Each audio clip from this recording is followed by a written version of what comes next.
Before I start the video, I want to point out that I made this intro several weeks ago and it's now impossible to remake. Spot the glaring error I've made and pop it in the comments below. Oh, hello. Welcome to Burford Road and episode 3 of my OO Gauge 9 build. Today, I'm going to distress a mountain.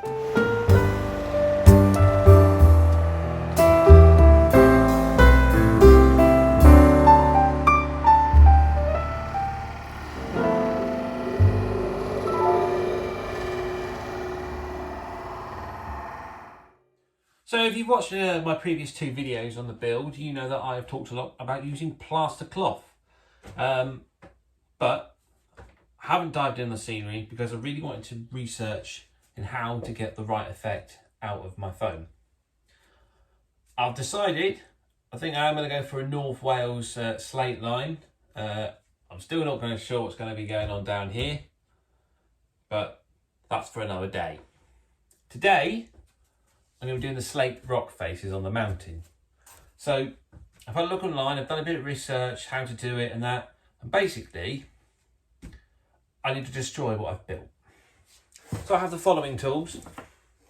Plasterboard knife, wire brush, knife, razor saw, and a drill.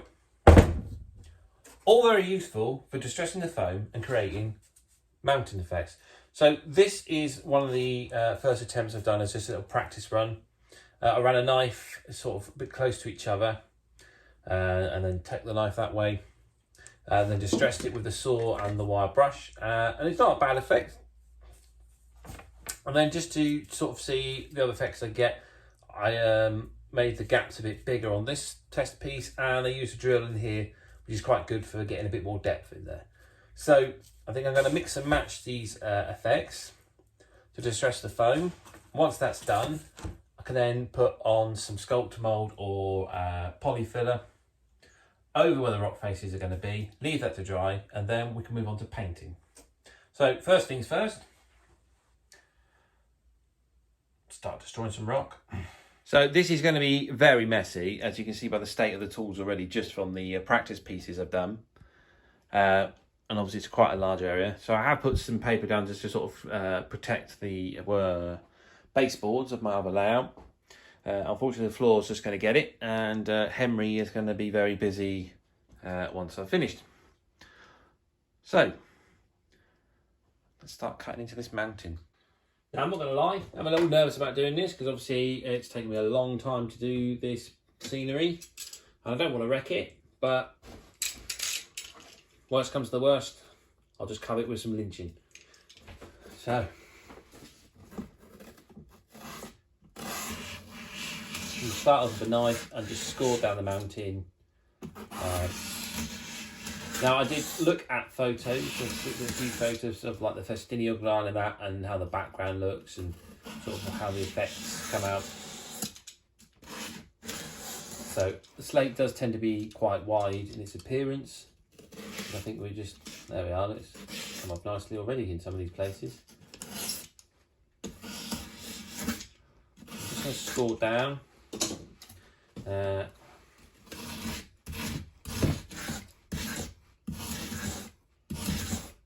be honest, I don't even know why I'm giving a tutorial on this. I mean, it's just basically just destroy the scenery. As you can see, that's sort of come out nicely already. For some of the deeper holes, as I say, you can just use a drill. And I don't want to go too far because obviously I've got the foam board behind here and I don't want to go right through the scenery. But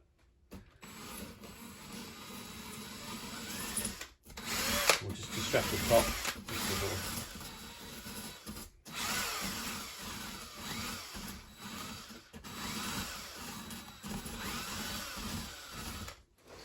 And get the old wire brush back on it. As you can see, it's making quite a mess already. However, I think that's going to be quite effective when that is done. So, that's pretty much it. Chop, chop, and just drill till bits fall off. And that's a mountain phase. So, I'm not going to talk anymore. I'm just going to let you watch a lovely good old time lapse.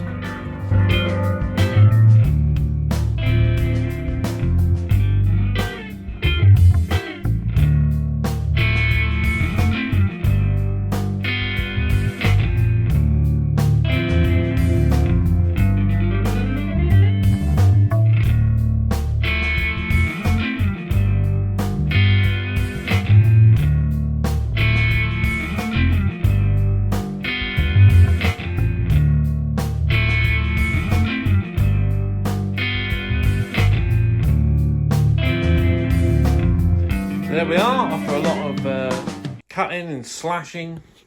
I've now cut the terrain for the slate, hillside and scenery. You see it goes right down to the riverbed. So the next job is I'm going to have to knock up, I'm going to have a little look online again just to double check how other people do it, but either be sculpture mould or polyfiller, and then we're going to go over everything I've just dug out just to fill up the scene.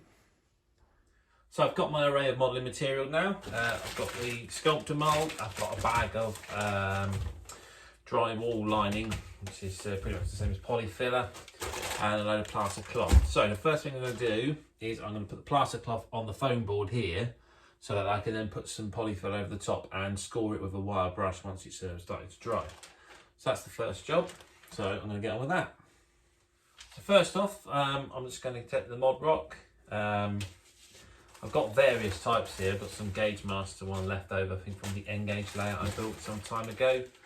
There's a video on my channel if you'd like to see that layout. In fact, I'll put a little link up there now. Or is it there? Not used to it yet. So I've got a few bits left over, and then I've also got some more bandage from Hobbycraft. So this is just plaster moulding roll. This stuff costs £1 a packet. So it's absolute bargain, because I mean this one cost me £4, and in Hobbycraft you've got the Woodland Scenic one. I think it's about £8 or something like that, or maybe I think there's another one there. I think it's about £20, something ridiculous like that. It's all the same thing. It's just cloth covered in plaster. So start off, I'm going to start cutting some strips just to prep up first. I've got my bowl of water in here. So once it's cut up, it's just a case of just dipping the cloth in the water, making sure it's getting a nice soak in, and then we're just going to lay it over the foam board area. And that's the reason why I've gone and put the Mod Podge in the previous video on there, just to seal it up, because any of the water is going to get into here is going to cause warping, and we don't want that. So let's cut these strips up. Let's make sure I've got enough. It's usually best to cut the strips before you start dipping the cloth into the water, because you'll eventually get sticky fingers, and then it makes it a little more difficult to then cut new sheets of cloth. So just cut what you think would be sufficient. I'm not going to need too much, because it's only really this area that needs doing. I'll probably put a little bit over this road as well. In fact, I'm near the end of this roll, so I'm just going to cut the entire roll up. There we are, that's the last sheet. So that's all cut up, so we're ready to go. The water, I'm just going to make sure I don't have to travel too far and get water everywhere all over the layout. So it's a simple case of just submerge your cloth, make sure it's nice and wet, and then just lay it where you want it on your layout. Really is as simple as that. So I'm going to carry on doing this, and you can watch another lovely time lapse.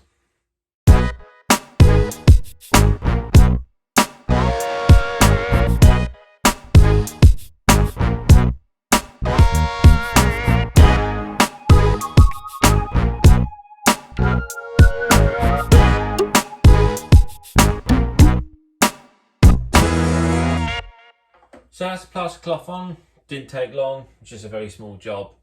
So we've now let that dry, and I'm going to concentrate on putting the wall filler on this area here. So I couldn't find my good mixing bowl. I think the kids have nicked it. So I'm just going to use this grotty old thing, it don't matter, just pick it up. It's like I'm actually doing a wall. So this is just a little tip from when I was an Eastern decorator rather than a Western signalman. So whenever you're knocking up your filler, always put the water in first. Now I don't want it as thick as wall filler, because we're going to put a nice thin layer on here. We're going to brush it on. So just nice amount of water in your mixing bowl. Get some of this. Now this has been sat in the shed for some time. it feels a bit rock hard, so this could be disastrously wrong.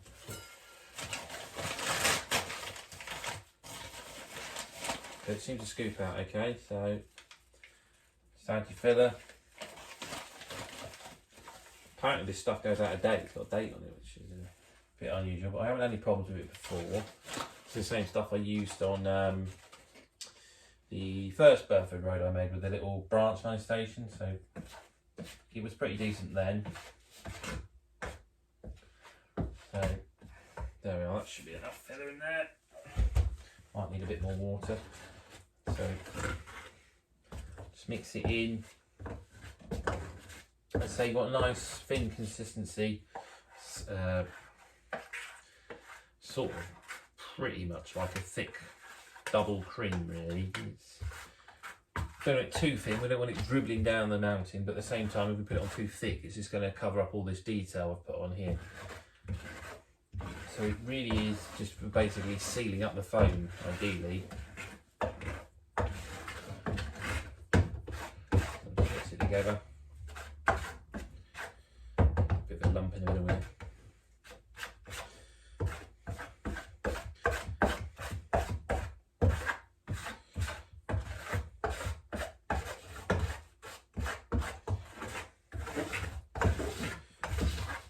That's very exciting watching me mock up some filler.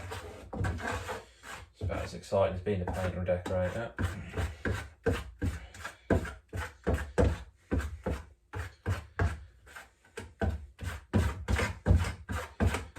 There we are. Let's show it to the camera. So that's what we're going for. Consistency like that. So that's not going to last me very long at all. That's not a lot knocked up there. But I'm not going to apply it with the filling knife. I'm just going to get a brush and I'm going to brush this on. So excuse me a second while I find my brush. So just take your brush. Nice dollop on there. Just paint it, nice thin layer onto the scenery. And just go with the flow of the cup. I realise this is slightly out of shot as I started it in the wrong place really, so I'll just move along so you can actually see what I'm doing. So there are a few gaps on here. I've got some few gaps that need filling in, but that's what the sculptor mould will be for. So I'm going to go over anywhere where there's sort of a garish bit of gap. I'll just fill that in with a bit of sculptor mould, but I'm going to do the filler first. So just going to bring it down the mountain. Yeah, so the advantage of this is once it's on, once it's dry, we can then go over with a wire brush and just bring the brush down with the cuts that have been made into the scenery just to give that rocky effect. So I'll apply that there, and I think it's probably time for another time lapse. See you when I've done this.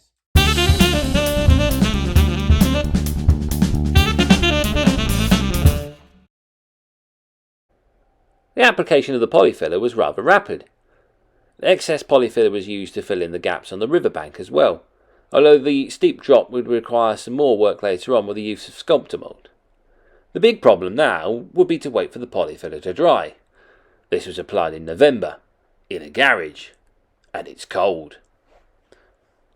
I wait a fair few days. Whilst I'm waiting for that to dry, and once I've got a little bit of time to do some modelling, I'm going to work on this church. So this is the Dapol Church kit. It's a very inexpensive kit. I think it's about £11 maybe these days. I know it's not a lot of money compared to other things. It's not a bad kit and it's quite an old tooling, but it's decent enough. It's sort of a stone effect, so it should go in the area. I might just research like churches around North Wales just to see if they do have this stone effect. Otherwise I'll modify it to sort of, I suspect they might have used slate or maybe something to build the church with. But the problem I've got with it at the moment is it's a bit too long. So it fit on this area here, which is ideally where I wanted the church in the first place. I mean, if it doesn't go there, it'll go up here. But so one spot will have the church and one spot will have a couple of cottages. Ideally here, but as I say, it's a bit too long. And so the entrance sits right at the rock face here, which is a bit steep for people to get up and down into the church. So I want to shorten it so I can sort of move it about a bit and ideally fit it so that the entrance doesn't have such a sheer drop. So that's my next project for the moment. Whilst this is drying, I'm going to reduce the size of this church. So this is the kit. Now the most sensible thing to have done was to shorten it before assembling it. However, I was hoping to get the whole kit on. So what I think I will do is I'm going to remove this section here and then move this gable wall and this extension to this part of the church. And hopefully that will give me enough room to manoeuvre on the baseboard. So first things first, let's measure it out.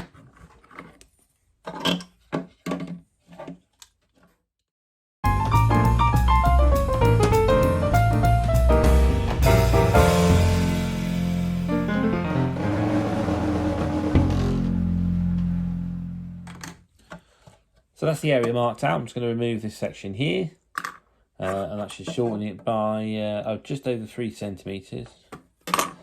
And then we'll bring this gable end here, glue it here. More than likely that this isn't going to match up, so I probably will need to cover the outside with something else, but we'll worry about that in a bit.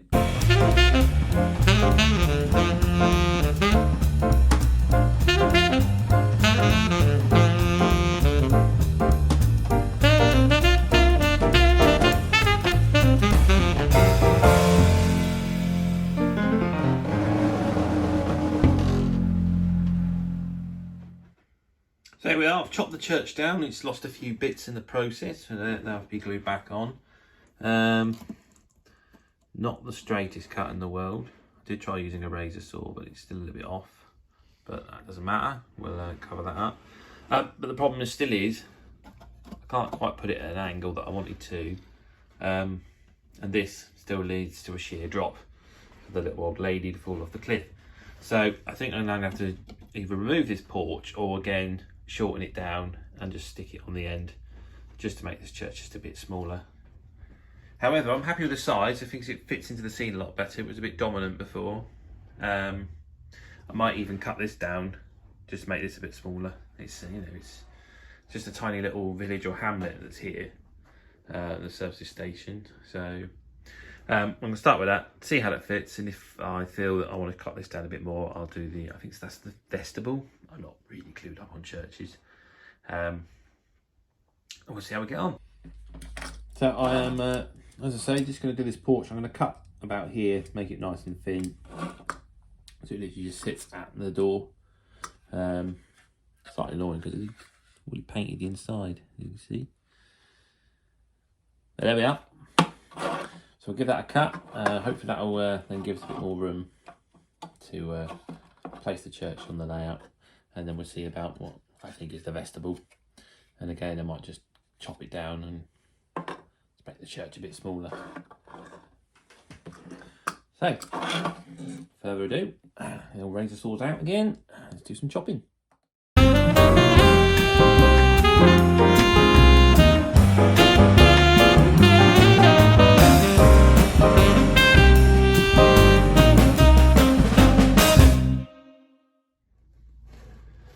So here we are, I've cut the porch down now. Again, it's sitting nicer on there, but I still think I want to cut this down. I realised I was calling it a vestibule in the previous clips, but it's not. I think it's the altar. Again, I'm not really sure on church terminology. I googled it, I tried to have a look to work out if I was calling it the right thing. I suspect that is the altar. Anyway, whatever it is, it's going to be chopped down just to fit on there, because also, you know, I want a little bit of space for a few graves and everything. Isn't it? Churches have to have graves. So here we are, that's the final chop and change to this church. It's a lot smaller than it was before. but it now fits in that area quite nicely. There's a nice bit of space around it too. So I probably will keep it in that position. But it depends on the cottages I'm going to build, which I intend to put up here, but I may have to swap them around depending on the size of the cottages. Or again, the cottages may need just a bit of a chop. So next job is to now glue these parts all together, fill up the gaps and make it look seamless again.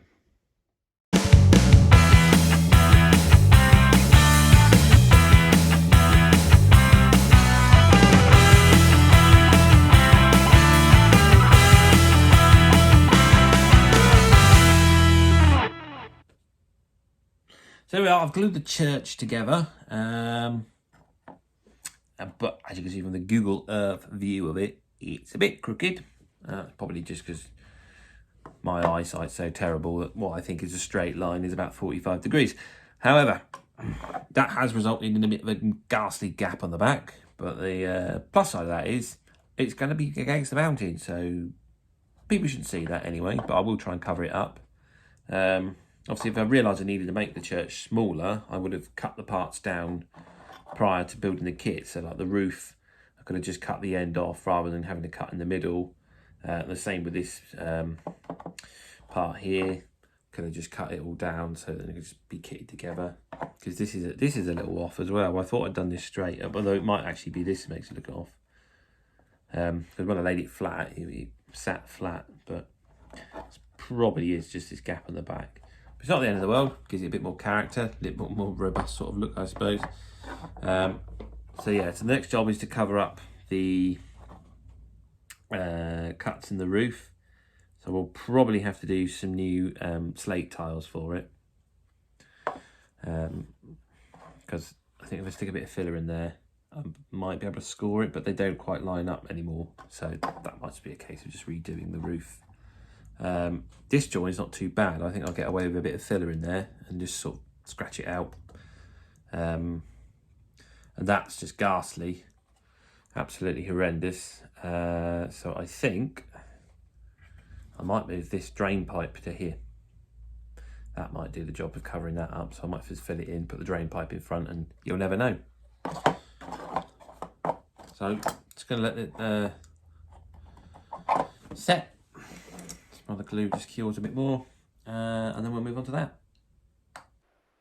After 3 days, two things had happened. The polyfiller had finally dried, and I had finished the painstakingly, boringly dull task of making roof tiles for the church. This was done using thin card cut into strips and then scored for each tile, glued onto the roof, and then a few tiles removed to make it look like they've come off, or chipped to look like they're broken. I also corrected the extension on the side of the church. Now I know what you're thinking. Hang on, that layout didn't look like this in the last shot. It didn't, that's true. This is a lot later on. You'll have to join me in episode 4 to see how I got this far. Next time, I continue to distress a mountain before giving it a coat of paint. And I learned to make my bed. The riverbed, that is. But before I go, I just want to say thank you to everyone who has subscribed to my channel. At this moment in time, I think I am 4 viewers off 800 subscribers, which is just amazing. I didn't think I'd get this far. I thought my channel was sort of just lost in the abyss of YouTube, so it's great that people are finding it. And if you have liked the channel, please do subscribe if you haven't. If you like the video, please like it. That way other people can find the video too. The algorithm works like that. It likes, it knows what you like and will follow it and recommend it to other people. So thank you very much for watching, and I shall see you next time.